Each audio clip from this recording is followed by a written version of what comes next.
नमस्कार दोस्तों, स्वागत है आपका आज की खास वीडियो में। जिस तरह से आपको पता है बीएसएनई की 5th एडिशन हमारी चल रही है और हमने जो है पूरी जो प्राचीन इतिहास है वो कंप्लीट कर लिया था। उसके बाद हमने चंद राजवंश भी कंप्लीट कर लिया है, पवार भी कंप्लीट कर लिया है। और पवार और चंद राजवंश की दोनों की मैंने प्रशासनिक व्यवस्था, भू राजस्व व्यवस्था आपको अलग से पढ़ाई थी, ताकि अगर पर्टिकुलर आपको इस चीज़ का रिवीजन करना है तो आप यहाँ से कर सकते हैं।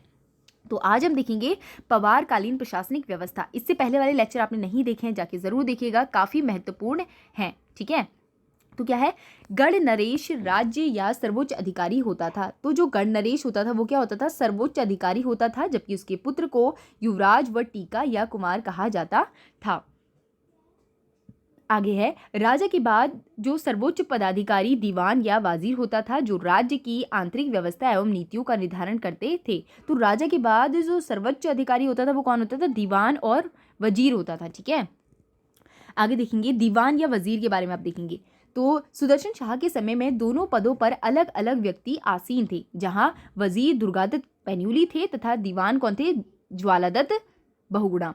कीर्ति शाह के समय में हरिकृष्ण रतूड़ी और वजीर पद पर, जबकि तिलाड़ी कांड के जिम्मेदार चक्रधर जुयाल नरेंद्र शाह के समय में दीवान थे। और तो आपको समझ में आ गया होगा कि कीर्ति शाह के समय में जो हरिकृष्ण रतूड़ी थे ये वजीर पद पर थे, जबकि तिलाड़ी कांड के समय में जिम्मेदार चक्रधर जुयाल जो है नरेंद्र शाह के समय में दीवान थे। पवार कालीन प्रशासन में देवालयाधीक्षक नामक एक पदाधिकारी का नाम होता था। ये क्या होता था, देवालय प्रबंधन के लिए उत्तरदायी होता था। और प्रद्युमन शाह में सुदर्शन शाह के राज्यकाल में हरिदत्त शास्त्री देवालयाधीक्षक के पद पर नियुक्त थे। आगे देखेंगे, प्रशासनिक व्यवस्था की दृष्टि से राज्य विभक्त था। तो किस किस में, थाना, परगना, पट्टियां और ग्राम। यहीं पे याद करना है। तो यहीं पे आपको याद करना है कि जो प्रशासनिक व्यवस्था की दृष्टि से जो राज्य था वो 4 भागों में विभक्त था। जो थाना था ये 4 भागों में विभक्त था, थाना भी 4 भागों में विभक्त था सुदर्शन शाह के समय में। देखो, सबसे पहले हमने देखा कि प्रशासनिक व्यवस्था की दृष्टि से जो राज्य है वो 4 भागों में विभक्त था। तो 4 कौन कौन से भाग थे, पहला था थाना, दूसरा था परगना, तीसरा था पट्टियां, चौथा था ग्राम। आगे है, सुदर्शन शाह के समय में राज्य 4 थानों में विभक्त था, जिसमें प्रमुख थानेदार होता था। यानी कि ये भी क्या था, 4 भागों में विभक्त था। ठीक है, अब ये 4 भाग आपको अभी याद करने, कैसे याद करेंगे, चलो फिर से याद करते हैं। अब आपको बताना है पहले में क्या था, पहले में, दूसरे में, तीसरे में और चौथे में। तो पहले में क्या था, थाना। ठीक है, उसके दूसरे में क्या था, परगना। फिर क्या था, पट्टियां। और फिर क्या था, ग्राम, जिन्हें गांव भी कहा जाता है। अब एक बार देख लेते क्या सही लिखा हमने। हाँ देखो, सबसे पहले थाना, दूसरा परगना, तीसरा पट्टियां और चौथा ग्राम। ठीक है, आई होप कि आपको समझ में आ गया। और सुदर्शन शाह के समय में जो थाना था ये 4 भागों में विभक्त था। अब देखिए यहाँ पे परगने की व्यवस्था करने वाले अधिकारी को, जो परगने की व्यवस्था करता था उस अधिकारी को सुपरवाइजर कहते थे। और ब्रिटिश शासन में कानूनगो के समान होता था। तो कानूनगो के समान कौन होता था, सुपरवाइजर। ठीक है, और वकील अन्य राज्यों के जो है जो वैदेशिक संबंधों के लिए राजा के प्रतिनिधित्व होते थे। तो वकील अन्य राज्यों में वैदेशिक संबंधों के लिए राजा प्रतिनिधित्व होते थे।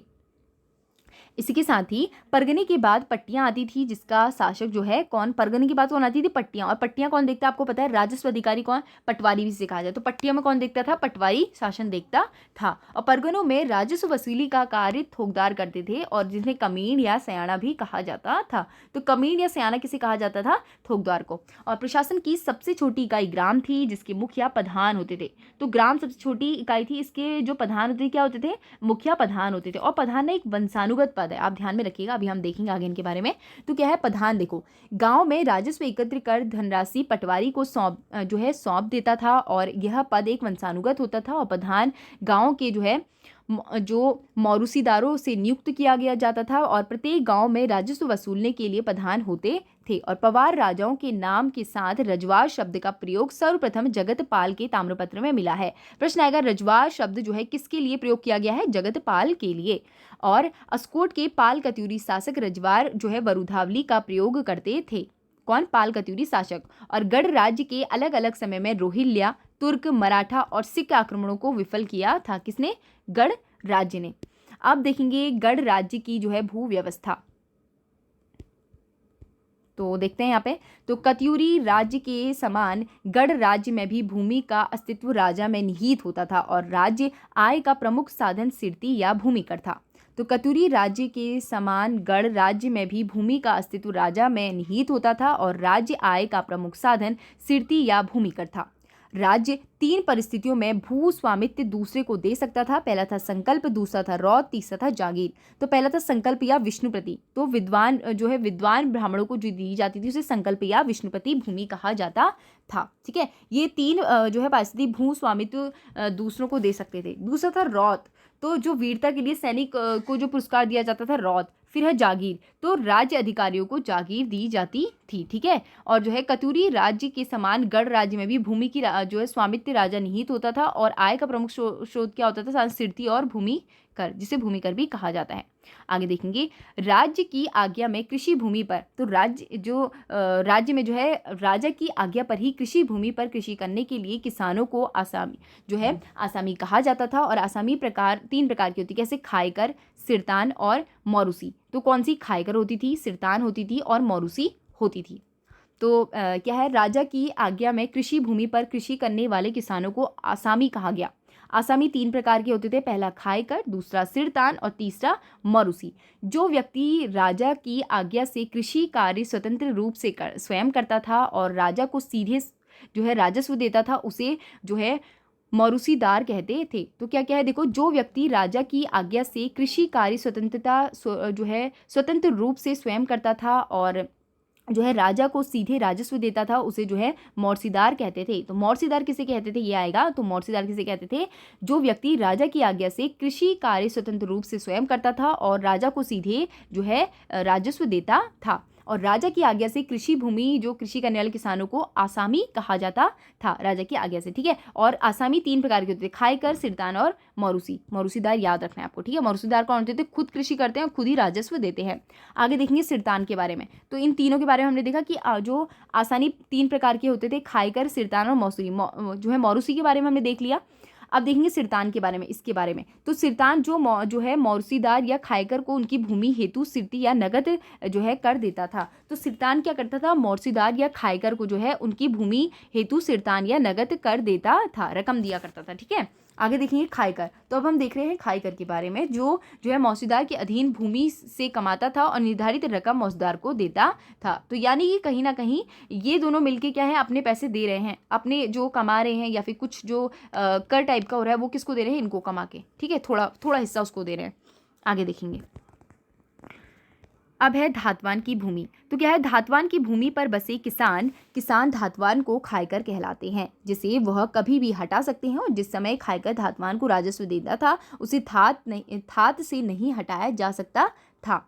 तो इसमें क्या लिखा है, देखो, थात किसे कहते हैं, भूमि को कहते हैं। थातवान क्या हो गया, भूमि पर किसान जो काम कर रहा है। ठीक है, और थातवान के बराबर खायकर कहलाते थे, जिसे वो कभी भी हटा सकता था। जिस समय वह खायकर थातवान को राजस्व देता था, उसे थात से नहीं हटाया जा सकता था। ठीक है, जिस टाइम पर राजस्व दे रहे हैं। आगे देखेंगे, पवार शासक कृषि उपज का 1/3 कर के रूप में देते थे। तो पवार शासक कृषि उपज का 1/3 जो है कर के रूप में लेते थे। कितना, 1/3।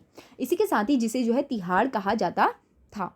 आगे देखिए, अधिक साधारण उर्वरता वाली भूमि के उत्पादक का अधेल या आधा भाग भूमि कर के रूप में लिया जाता था। तो अधेल या आधा भाग किसको, भूमि कर के रूप में लिया जाता था। पौं टूटी, तो पौं टूटी एक प्रकार का कर था जो आयात या निर्यात कर होता था। तो पौं टूटी क्या था, एक प्रकार का आयात या निर्यात कर था।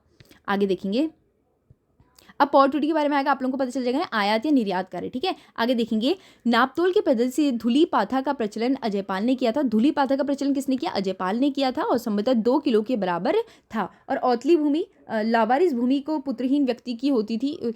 जो भूमि पुत्रहीन व्यक्ति की होती थी उसे क्या औतली भूमि कहा जाता है। औताली भूमि, औताली कहा जाता है। ठीक है, तो औताली भूमि किसे कहा जाता है, लावारिस भूमि जो पुत्रहीन व्यक्ति की होती थी। आगे है गयाली भूमि, वह भूमि जिसका भूस्वामी अपना अधिकार छोड़कर दूसरी जगह बस जाता था, तो गयाली भूमि कहा जाता था। आगे देखिए, मुयाली भूमि, वह भूमि जिसके भूस्वामी जो है मृत्यु हो जाती थी। तो मुयाली भूमि वो होता था जिसके भूस्वामी की जो है मृत्यु हो गई है। गयाली भूमि क्या होता था, वह भूमि जिसका भूस्वामी अपना अधिकार छोड़कर दूसरी जगह बस गया है।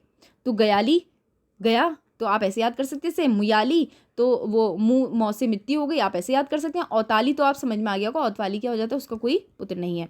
गढ़ राज्य में भूमि माप की सबसे बड़ी इकाई क्या होती थी? जूला होती थी, जबकि सबसे छोटी क्या होती थी? मुट्ठी होती थी। जूला सबसे बड़ी और मुट्ठी सबसे छोटी। आप देखेंगे गढ़ नरेशों का सैनिक व्यवस्था एवं अन्य जो है पदाधिकार, ठीक है, अन्य पदाधिकार कौन कौन से हैं देखो। इसमें क्या है, गढ़ राज्य का सर्वोच्च मंत्री मुख्तियार होता था। तो गढ़ राज्य का सर्वोच्च मंत्री कौन होता था? मुख्तियार होता था, मुख्तार होता था। तो गढ़ राज्य का सर्वोच्च मंत्री मुख्तार होता था। और गढ़ सेना पलटनों में विभक्त थी, जिन्हें सलाड़, बथाण और लोहवा कहते थे। तो सलाड़, बथाण और लोहवा कहते थे। किसे कहते थे? गढ़ सेना जो है पलटनों में विभक्त थी। और प्रत्येक परगनों में सैनिक सयान को फौजदार कहते थे। तो प्रत्येक परगनों में सैनिक जो है शासन को जो है फौजदार कहते थे, और जिसका कार्य परगनों की शांति व्यवस्था कायम करना था। फिर से देखते हैं इसको। पहला था कि गढ़ राज्य का सर्वोच्च मंत्री कौन होता था? मुख्तार होता था। और गढ़ सेना पलटन जो है पलटनों में विभक्त थी, जिसमें सलाना, बधाड़ और लोहवा कहते थे। और प्रत्येक परगने में सैनिक शासन को फौजदार कहते थे, जिसका कार्य परगने में शांति व्यवस्था कायम करना था। और राज के कार्यकाल में महानिदेशक को दफ्तरी कहते थे, जिसका कार्यकाल राजधानी में होता था, जिसके द्वारा कार्मिकों की नियुक्ति एवं स्थानांतरण किया जाता था। ठीक है, आगे देखेंगे। मौला राम ने ग्रंथों में संदेशवाहक को चड़ू और राज प्रसाद में अर्दली का कार्य करने वाला चारक कहा था। और राजा के साथ जो है चांदी का दंड लेकर चलने वाले दो जो है चौबदार कहते थे। तो राजा के साथ जो है चांदी का दंड लेकर चलने वाले कौन होते थे? चौबदार होते थे। और गढ़ राज्य में मंत्रिमंडल में जो है धर्माधिकारी प्रमुख होते थे, जिसके लिए मौला राम ने जो है औझा गुरु शब्द का प्रयोग किया। और पवार काल में जो है सुपकारपति नामक अधिकारी होता था, जो राजकीय भोजन का प्रभारी होता था। तो राजकीय भोजन का प्रभारी कौन होता था? सुपकारपति। ठीक है, अब देखेंगे यहाँ पे पवारकालीन साहित्य के बारे में, तो इसको देखते हैं। और पवारकालीन साहित्य की बात की जाए तो पवारकालीन अभिलेखों की भाषा प्राय संस्कृत गढ़वाली है। किसकी? पवारकालीन अभिलेखों की। और अभिलेखों में जो है अनंतपाल द्वितीय धारशिला अभिलेख, और द्वितीय का जो अनंतपाल द्वितीय है इसका धारशिल अभिलेख, और प्रदीप शाह का डांग अभिलेख एवं सुदर्शन शाह का बाड़ाहाट अभिलेख संस्कृत पद्धति में है। ठीक है, संस्कृत में क्या है? ये प्रसिद्ध है ये वाले। और पवार शासकों में संपूर्ण ताम्रपत्र एवं शासनादेश गढ़वाली भाषा में है। तो ताम्रपत्र जो है इनकी किस भाषा में है? गढ़वाली भाषा में है। और साहित्य किस में है? बेसिकली गढ़वाली और संस्कृत में। और ये वाली जो आपने भी देखे बाड़ाहाट, धारशिला और डांग अभिलेख, ये क्या है? संस्कृत भाषा में है। आगे देखेंगे संस्कृत साहित्य की सबसे प्राचीन रचना कौन सी है? मानशाह के काल में मिलती है। और इसमें आश्रित जो कवि भरत हैं, जो मानोदय काव्य की रचना की है। तो मानोदय काव्य की रचना किसने की है? कवि भरत ने। ठीक है, इसके अलावा कवि जो है, मैंने आपको बोला कि कवि भरत ने मानोदय काव्य की क्या की है? रचना की है। ठीक है, तो यही है कि जो है संस्कृत साहित्य का सबसे प्राचीन रचना मानशाह के काल में मिलती है, मानसा के काल में हुई है। और क्या है? इसमें आश्रित कवि भरत ने मानोदय काव्य की रचना की है। और दूसरी संस्कृत साहित्यिक जो है रामायण प्रदीप की रचना जो है पंडित मेधाकर शर्मा ने की है। और सुदर्शन शाह के समय में वासवानंद और प्रसन्न सिंधु की रचना की थी। और फतेह शाह का कार्यकाल हिंदी के विषय के लिए प्रसिद्ध रहा। और इसके समय उनके जो आश्रित रत्न कवि में जो फतेह प्रकाश जो थे, मतीराम व जो है वृत्त कौमुदी की रचना की थी। तो देखा क्या क्या हमने देखा पहले, संस्कृत साहित्य की सबसे प्राचीन रचना मानशाह के काल में मिलती है, काल में मिलती है। और उनकी आश्रित कवि भरत में मानोदय काव्य की रचना मिलती है, यानी कि जो कवि भरत है उन्होंने मानोदय काव्य की रचना की। और दूसरे संस्कृत साहित्य रामायण प्रदीप की रचना जो है पंडित मेधाकर शर्मा ने की है। प्रश्न आएगा, पंडित जो है मेधाकर शर्मा, इन्होंने किसकी रचना की? रामायण प्रदीप की। आगे देखेंगे सुदर्शन शाह के समय वासवानंद ने जो है प्रश्न सिंधु की रचना की थी। और फतेह शाह का कार्यकाल हिंदी के विकास के लिए प्रसिद्ध रहा। और उनके समय में उनसे आश्रित रत्न कवि के फतेह शाह व मतीराम के वृत्त कौमुदनी की रचना की थी। क्या की थी? वृत्त कौमुदनी की रचना की थी। अब देखेंगे गढ़वाल के विकास कार्य की नींव। तो टिहरी रियासत में भूमि कर या लगान का 7/8 राशि नगद के रूप में ली, जिसे मालवा या रकम नाम से 1/8 भाग अंत के रूप में, जिसे विसाही या बरा नाम दिया जाता था। तो क्या देखा हमने? टिहरी रियासत में भूमि कर या लगान 7/8 राशि भाग नगद के रूप में ली जाती थी, जिसे मालवा या रकम के नाम से जाना जाता था। और 1/8 भाग अन्य के रूप में, जिसे विसही या बरा कहा जाता था। आगे है जो जागीर गांव में जागीरदार को मुआफी गांव में मुआफीदार कर के रूप में बरा में मालवा लिया करते थे। तो क्या है यहाँ पे, जो जागीर गांव में जागीरदार लेते थे, जो मुआफी गांव थे वहाँ पे मुआफीदार कर लेते थे और बरा एवं मालवा लिया करते थे। और राज्य कर्मचारी जैसे पटवारी जो है पतरौल आदि गांव में बरा देने का प्रथा थी। तो जो राज्य कर्मचारी जैसे पटवारी और पतरौल आदि गांव में जो है बरा देने की प्रथा थी। ठीक है, आगे देखेंगे, विवाद की स्थिति में वादी से जो है शुल्क लेने की प्रथा की शुरुआत सुदर्शन शाह ने की थी और प्रताप शाह ने कोर्ट फीस के रूप में टिकट लेने की प्रथा शुरू की थी। प्रश्न आएगा कि कोर्ट फीस के रूप में टिकट लेने की प्रथा किसने शुरू की थी, तो प्रताप शाह ने। और आयात निर्यात कर वसूली की जगह जगह चौकियां बनाई गई थी जिसे वसूली का काम मुंशी करते थे। ठीक है, आगे कस्टम सुप्रिंटेंडेंट जो मुंशियों का कार्य की देखरेख करते थे। और टिहरी नरेश के समय न्यायालय की आय का प्रमुख स्रोत सुदर्शन शाह के सरकारी कलेक्टरी, छोटी दीवानी, बड़ी दीवानी नामक न्यायालयों की स्थापना थी।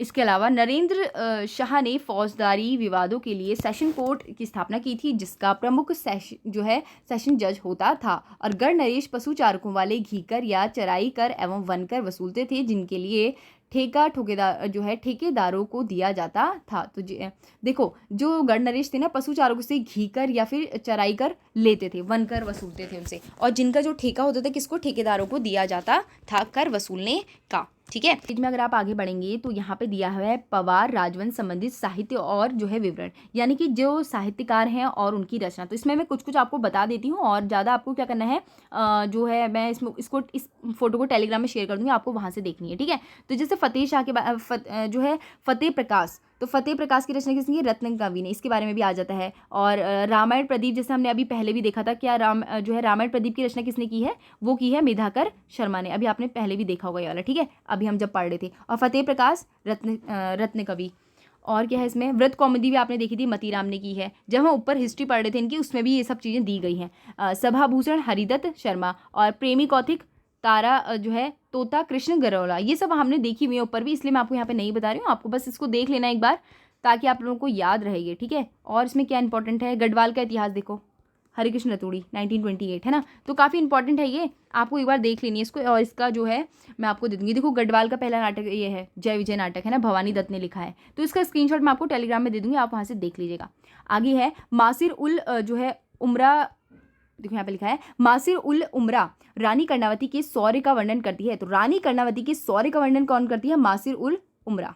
ठीक है, आगे देखेंगे, गोरखियानी जो है गढ़वाली भाषा का प्रथम रचना है। तो गोरखियानी जो गढ़वाली भाषा है उसकी प्रथम रचना क्या है, गोरखियानी। तो फिर से याद करो कि गढ़वाली भाषा का प्रथम रचना कौन सी है, गोरखवाणी, गोरखवाणी, गोरखवाणी जो है गढ़वाली भाषा की प्रथम रचना है। ठीक है, और जो है गढ़वीर महाकाव्य सेनापति रिखौली लोधी पर आधारित पुस्तक है। और प्रेमी पाथिक पुस्तक नरेंद्र शाह पर आधारित है। तो प्रेमी पाथिक पुस्तक किस पर आधारित है, नरेंद्र शाह पर। और जो है गढ़वीर महाकाव्य सेनापति रिखौला लोधी पर आधारित पुस्तक है। और पवार जो कालीन रचित पवाड़े जीतू बगड़वार, भानु भुपोला, और क्या है सूरज नाग, मालू राजूला और जंगदेव पवार और जो है रणुरौत, ये काफ़ी इंपॉर्टेंट है पवाड़। तो आप लोगों को लग रहा हो कि मैंने आपको ये बताया नहीं, आप लोग ना इससे स्क्रीनशॉट ले लेना, आप लोगों को समझ में आ जाएगा क्या करना है ना। बहुत सारी चीज़ें हैं क्योंकि फिर वीडियो बड़ी हो जाएगी, आप एक बार देख लेना। तो thank you and thank you so much. इसके अलावा अगर आपकी कोई राय है कमेंट बॉक्स में ज़रूर बताएं। और कल हम देखेंगे उत्तराखंड के गोरखा शासन। Thank you.